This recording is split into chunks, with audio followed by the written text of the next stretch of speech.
Nevertheless, many parents bought the statist argument that their duty to their community was more important than their duty to their children, and the purpose of public schools as instruments of social change first and academics second was quickly established. Though parents may not have known it, they were fulfilling the wildest dreams of Karl Marx and Frederick Engels, who wrote in the Communist Manifesto in 1848 that they wanted to stop the exploitation of children by their parents by destroying the most hallowed of relations when we replace home education by social. They wrote that the hallowed correlation of parents and child between the family and education was disgusting bourgeois claptrap. The next big player who was instrumental in applying this socialist statist education system to America was John Dewey, who furthered the demise of the neighborhood school and promoted the takeover of education by big industry and government via psychologically experimental methods. Dewey, like Mann, clearly understood the religious element that is inherent within education. Our schools, he said, are performing an infinitely religious work. They are promoting social unity. Religion associated with dogmatic beliefs we see disappearing. It is the part of man to work for the transformation of all practical instrumentalities of education till they are in harmony with these ideas. Underscoring the importance of Mann's earlier initiative to have the state teach the teachers, Dewey described teachers in almost Messiah-like terms. Every teacher should realize he is a social servant set apart for the maintenance of the proper social order and the securing of the right social growth. In this way, the teacher is always the prophet of the true God and the usherer in of the true kingdom of heaven. After taking over the teacher colleges, the next thing that these education statists had to do was to take charge of the textbooks that our children learned from. Gary North points out that what the textbook contains is not so important as what it leaves out. It leaves out evidence of rival views. The war for the minds of the next generation has been more carefully laid out by textbook committees than by any consortium or conspiratorial meeting behind closed doors. The textbook committees control by elimination. George Orwell wrote in his eerily accurate book, 1984, "Whoever controls the image and information of the past determines what and how future generations will think. Whoever controls the information and images of the present determines how these same people will view the past." Lester Frank Ward, the father of American Central Planning, who called education a systematic process for the manufacture of correct opinions, laid down the design template for school textbooks using this exclusion method.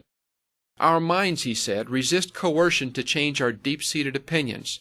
But if educators, particularly those who wrote the textbooks that all schools would use, would eliminate any mention of competing ideas, nothing would be left in our minds but those opinions that the educators want us to have. And what ideas did those educators want us to have? Why, that there's nothing more important for us to learn while we are young than that which is necessary for us to go out, get a good job, and become productive members of society. Elsewhere in this course, you learn about a group of politicians, bankers, and businessmen who met in secret in 1913 on Jekyll Island, and how that meeting quite radically changed life in America. At around the same time as that fateful visit to Jekyll Island, many of these same players who gave us the Federal Reserve System were involved in other business ventures besides banking.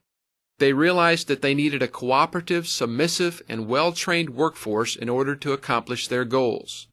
Schools, then, were to play a vital role in producing these workers. In 1917, another meeting took place involving many of the same players, names like Rockefeller and Carnegie, that just as radically changed life and lifelong opinions in America by altering the direction of government-controlled schooling. This group, the Education Trust, included not only big players from the world of finance and big business, but also from the world of education. Names like Harvard and Stanford and the National Education Association. And their purpose, according to British evolutionist Benjamin Kidd, was to impose on the young the ideal of subordination. As former New York State Teacher of the Year John Taylor Gatto described it, students were to learn to think of themselves as employees competing for the favor of management, not as Franklin or Edison had once regarded themselves as self-determined free agents. No longer were rugged individualism and Yankee entrepreneurialism to be regarded as the strength and pride of America. Instead, young people were taught that their strength was to be found in submission to the greater good of the group, or as a backwards look at history shows, to the manpower needs of industrialists who had invested huge amounts of capital in new machinery that required factory workers to operate, and a new term was born: human resources. Frederick Gates, who John D. Rockefeller hired to oversee the spending of his vast riches, wrote in his book, The Country School of Tomorrow, "In our dream, we have limitless resources, and the people yield themselves with perfect docility to our molding hand.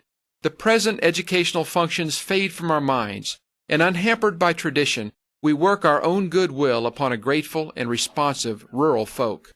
But none of those limitless resources were to be spent on a challenging academic education for these country folk. No, Gates said, we shall not search for great artists, musicians, doctors, statesmen, of whom we have ample supply. The task is very simple. We will organize children and teach them to do in a perfect way the things their fathers and mothers are doing in an imperfect way. That organizational plan was to separate the people into at least two distinct classes, and education was the tool that was to be used to do it. Consider this statement that was made by President Woodrow Wilson in a speech to businessmen just prior to World War I. We want one class to have a liberal education. We want another class, a very much larger class of necessity, to forgo the privilege of a liberal education and fit themselves to perform specific, difficult manual tasks. In 1922, New York Mayor John Hillen described the Rockefeller Foundation that had seized the schools as, quote, an invisible government, unquote.